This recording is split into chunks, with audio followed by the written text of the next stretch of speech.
My name is Martin Bustamante, and today I'm going to be talking about greening urban spaces as a way to improve community health outcomes.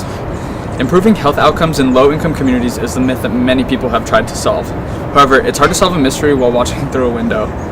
Solving community problems requires actions taken from within. Replenishing good health in low-income communities, especially Black American communities, requires a fundamental shift in thought.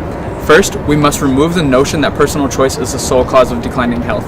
We must come to understand that while people have free will, it can only be exercised within a range of available choices. In order to understand this, we must examine how structures and institutions create unequal environments, and this is referred to as eco-apartheid.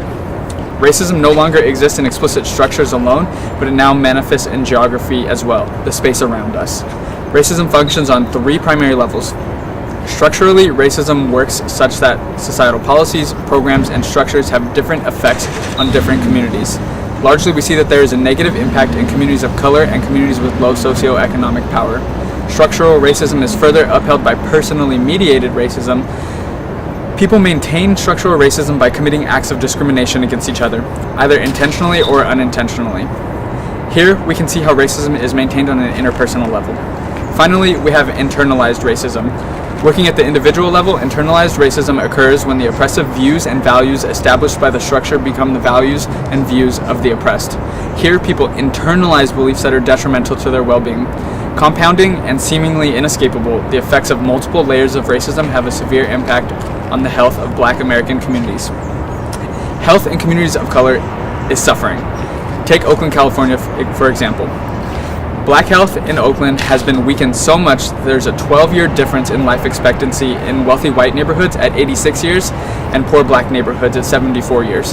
Consider the following emergency room data. For every 100,000 people, there are 7,100 Black citizens being admitted to the emergency room compared to 1,100 white citizens. There are 1,100 Black community members rushed to the ER for obesity. This compares to less than 200 white community members being taken to the ER. Heart disease admits over 200 Black citizens, while white citizens are seen at a rate of less than 50 per 100,000. Asthma rates in Alameda County are 2.5 times higher in Black American communities. Furthermore, low-income urban youth of color are now experiencing complex post-traumatic stress disorder. This is when they live in a constant state of distress, which cannot be escaped. Such a state leads to increases in anxiety, which causes hypertension and mood regulation issues, as well as other symptoms. To claim that the problem does not exist is to claim that Black lives do not matter. Now that we know the numbers, how can we as a community work to improve health? How can we encourage a lifestyle change by changing the environment? Green spaces. When we integrate green spaces into communities, we have the potential to positively influence the life of those around us.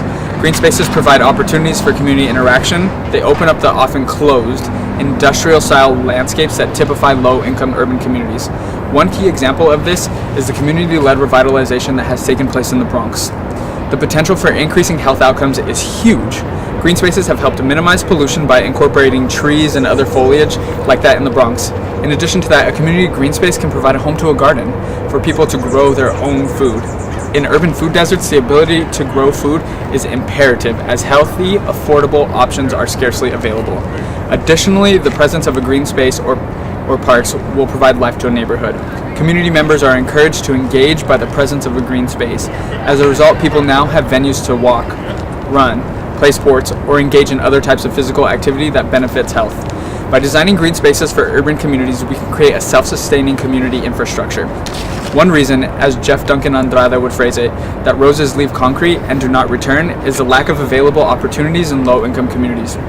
Lack of previous business investment has limited the professional opportunities within the community. Greening spaces can change that. By engaging community members, government agencies, and developers, we can achieve the triple bottom line. More so, by entering into this triad, all three agencies involved can benefit from each other. Opportunities for mentorship and work within the community become available as new development is seeded. Community programs offer mentorship but also serve as a vital source of community learning. Programs like the Bronx's Ecological Stewardship and the Black Panthers Healthy Food Program in the 1970s signify key examples of community revitalization initiatives. Additionally, schools like Oakland's Roses and Concrete empower youth as they realize that young minds are the key to thriving, sustainable urban communities. Community participation and learning establishes a foundation for growing leaders within communities. In turn, we find that the power of voice increases in communities as more people become integrated into neighborhood politics. As urban areas continue to decline, we must come together to strengthen the communities that we are a part of. In order to restore health and vitality in the Black American community, we must fight for green spaces. Investment in declining urban areas is essential to this. We must band together and teach each other. As our communities grow from within, the power of voice grows stronger.